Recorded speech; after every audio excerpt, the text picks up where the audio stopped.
तो हम बात कर रहे थे आपके लगन और सप्तम भाव में बैठे हुए आमने सामने ग्रहों की, जहां पर दोनों ही ग्रहों के बीच में आपस में स्ट्रॉन्ग एनर्जी एक्सचेंज आपको देखने को मिलेगा। इस वीडियो में बात करेंगे जैसे अगर किसी जातक का लगन में बृहस्पति स्थित हो और सप्तम भाव में अगर शुक्र स्थित हो, तो ऐसी कंडीशन में दोनों ही ग्रहों के बीच में जो एनर्जी का एक्सचेंज होगा उसका कैसा प्रभाव और परिणाम आपको देखने को मिलेगा। यहाँ पे आपको ये देखना पड़ेगा कि इनमें से सबसे ज्यादा स्ट्रॉन्ग कौन सा है और किसका प्रभाव किस पे ज्यादा है। जैसे हो सकता है बृहस्पति बहुत स्ट्रांग हो और बृहस्पति का बहुत ही स्ट्रांग प्रभाव शुक्र पर पड़ रहा हो, या फिर शुक्र बहुत ज्यादा स्ट्रांग हो और शुक्र का प्रभाव जुपिटर पर पड़ रहा हो। ऐसी कंडीशन में आपको जो भी प्लेनेट स्ट्रांग होगा उसका ज्यादा इंपैक्ट एक दूसरे पर देखने को मिल सकता है। तो यहाँ पे अब आपको राशि का जो लॉर्ड है और राशि को चेक करना पड़ेगा, उसके बाद आप फाइनल डिसीजन पर पहुंचेंगे कि आपको किस प्रकार से एनर्जी एक्सचेंज होते हुए देखने को मिलेगी। अगर हम जनरल एक चर्चा अगर यहाँ करें तो आपके लगन में जुपिटर है। लगन में जुपिटर जब भी ऐसी कंडीशन में स्थित होते हैं तो सबसे ज्यादा जो आध्यात्मिक प्रवृत्ति है और जो नॉलेज का जो बहुत ही हाई लेवल है वो आप अचीव करेंगे।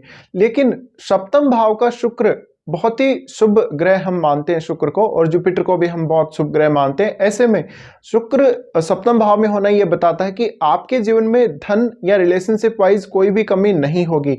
बस इन दोनों का जो प्रभाव है आपके लिए अच्छा होना चाहिए, और दोनों ही अत्यंत शुभ ग्रह होने के कारण ज्यादातर इस केस में आपको बहुत ही बेहतरीन रिजल्ट मिलने के चांसेस हैं। बट अगर इनमें से कोई भी शनि, राहु, केतु, सूर्य या इनसे किसी से भी प्रभावित हो गया तो रिजल्ट कुछ हद तक बदल भी सकते हैं। और वैसे अगर देखा जाए तो शुक्र सातवें भाव का वैसे भी कारक होता है, तो ऐसी कंडीशन में आपको यह भी ध्यान रखना ही पड़ेगा। अब आपको यहाँ पे राशि चेक करना पड़ेगा कि कौन सी राशि में ये है, उस राशि के हिसाब से भी आपको रिजल्ट को देखना पड़ेगा। देखिए यहाँ पे ये स्थिति बताती है दोनों ही ग्रहों जब आमने सामने हैं तो जातक का जो लाइफ का बैलेंस है, जैसे हम बोलते हैं स्पिरिचुअल लाइफ है या किसी की बहुत लग्जरियस लाइफ है, दोनों के बीच में एक अच्छा बैलेंस बना के जातक चलने वाला होगा।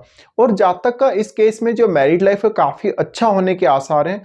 अगर शुक्र बहुत अच्छी स्थिति में है सप्तम भाव में तो, और शुक्र पर किसी क्रूर ग्रह का प्रभाव नहीं है, तो निश्चित रूप से जातक अपनी मैरिड लाइफ को एंजॉय करेगा। साथ साथ में जो आपका पार्टनर होगा वो आपको हमेशा सहयोग देने वाला होगा। साथ ही अगर आपकी पॉपुलैरिटी या रेपुटेशन या मान सम्मान की बात की जाए तो ये भी बहुत ही हाई लेवल पे होगी, तो लोग आपको एक अच्छे पर्सन के रूप में जज करेंगे। साथ साथ में आपके पास धन, लग्जरी और ज्ञान के रूप में सब कुछ हासिल आपको होगा। तो हम ये बोल सकते हैं आप अपनी लाइफ में बहुत ही ऑप्टिमम हाइट्स को अचीव करेंगे और अपने बल पे अचीव करेंगे। साथ ही आपका जो मैरिज होगा, मैरिज आपका काफ़ी अच्छा जाएगा। आपका मैरिज बिल्कुल समय पर होगा, कोई किसी प्रकार का आपको डिले नहीं देखने को मिलेगा। हाँ, इतना जरूर है कि आपके अंदर जो स्पिरिचुअल गुण हैं वो ज़्यादा देखने को मिल सकते हैं पार्टनर की तुलना में, और पार्टनर के आने के बाद आपकी लाइफ में लग्जरी और जो सेक्सुअल प्लेजर है उसकी प्रधानता भी रह सकती है।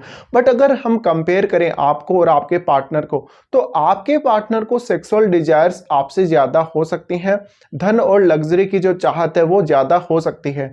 अगर बृहस्पति आपके लगन में स्थित है तो शुक्र की दृष्टि बृहस्पति पर पड़ रही है। ऐसे केस में आप बहुत अच्छे से अपने वेल्थ को मैनेज करेंगे। आपके पास इनकम के सोर्सेज बहुत ज्यादा हो सकते हैं। आपको अपनी वेल्थ की वजह से, अपने ज्ञान की वजह से और ओवरऑल अपनी पर्सनैलिटी की वजह से भी काफी मान सम्मान और रेपुटेशन मिलेगी। साथ ही बृहस्पति लगन में होने के कारण आपका नेचर थोड़ा सीधा हो सकता है। आपको कुछ हद तक हम ये मान सकते हैं कि आप दूसरों की बातों में थोड़ा जल्दी आ जाएंगे या थोड़े सीधे स्वभाव के होंगे। इस वजह से हर कोई आपको पसंद करेगा और आप दूसरों की हेल्प काफ़ी जल्दी करेंगे। साथ ही मैरिज होने के बाद आपकी लाइफ बहुत तेज़ी से ट्रांसफॉर्म होगी ऐसी कंडीशन में। तो लाइफ में जो कुछ भी आप अचीव करना चाहते हैं, एक अच्छा रिलेशन या एक अच्छा जीवन साथी और भी बहुत कुछ जो आप वास्तव में जीवन में चाहते हैं, वो आपको सब कुछ हासिल होगा। लेकिन निश्चित रूप से ऐसा जातक है वो अपनी लाइफ में बहुत ज़्यादा एक्सपीरियंस कर पाएगा, जैसे कि बहुत ज़्यादा लग्जरी का भी आनंद ले पाएगा और अपनी स्पिरिचुअल लाइफ को भी वो एक्टिव रख पाएगा। बट इस प्रकार की स्थिति में जैसे जैसे आपका एज बढ़ेगा, जैसे जैसे आपका समय बीतेगा, उम्र बढ़ेगी, वैसे वैसे आप स्पिरिचुअल साइड थोड़ा ज़्यादा एक्टिव दिखेंगे। लेकिन आप यंग एज में शुक्र से रिलेटेड कार्यों में ज़्यादा एक्टिव दिखेंगे। तो यहाँ पे एक अच्छा बैलेंस बना के आप चल सकते हैं इस कंडीशन में। अगर शुक्र किसी अन्य ग्रह से प्रभावित नहीं है तो आपका मैरिड लाइफ काफ़ी ज़्यादा अच्छा जाएगा। साथ ही पार्टनर का जो सपोर्ट है आपको काफ़ी बेहतरीन मिलेगा। बट ज़्यादातर कुंडलियों में किसी ना किसी अन्य ग्रह का प्रभाव सप्तम भाव पर या लगन पर होता ही है, तो उस हिसाब से फिर रिजल्ट कुछ बदल सकते हैं।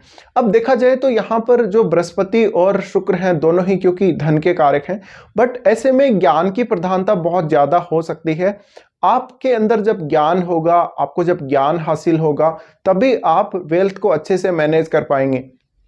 साथ ही कोई भी ऐसा जातक जिसमें बहुत ज़्यादा क्रिएटिविटी हो सकती है, बहुत ज़्यादा उसको ज्ञान हो सकता है, अलग अलग फील्ड्स का उसको नॉलेज हो सकता है, ये सब आपको बृहस्पति और शुक्र आपस में मिलके प्रोवाइड करेंगे।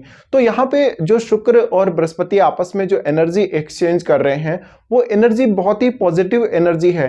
तो ऐसे में आप जो कुछ अपनी लाइफ में चाहते हैं, जो कुछ आप अचीव करना चाहते हैं, आप किसी ना किसी पर्पज़ के लिए अपनी लाइफ को जिएंगे वास्तव में, और दूसरों के लिए भी आप काफ़ी अच्छे साबित होंगे। दूसरों की हमेशा हेल्प करेंगे, हमेशा समाज का कल्याण करते हुए आप अपने आप को देखेंगे। तो किसी के प्रति भी आपके मन में वैर भाव नहीं रहेगा और आप एक बहुत ही साधारण जीवन शैली भी जी सकते हैं, क्योंकि आपका जो बृहस्पति है आपको सामान्य जीवन की तरफ प्रेरित करेगा। बट अगर आपका शुक्र मजबूत हुआ तो निश्चित रूप से आप जीवन में वो सारे सुख भोगेंगे जो वास्तव में किसी भी पर्सन को अपने जीवन में मिलने चाहिए, जो किसी भी पर्सन को अपने जीवन में मिलने चाहिए।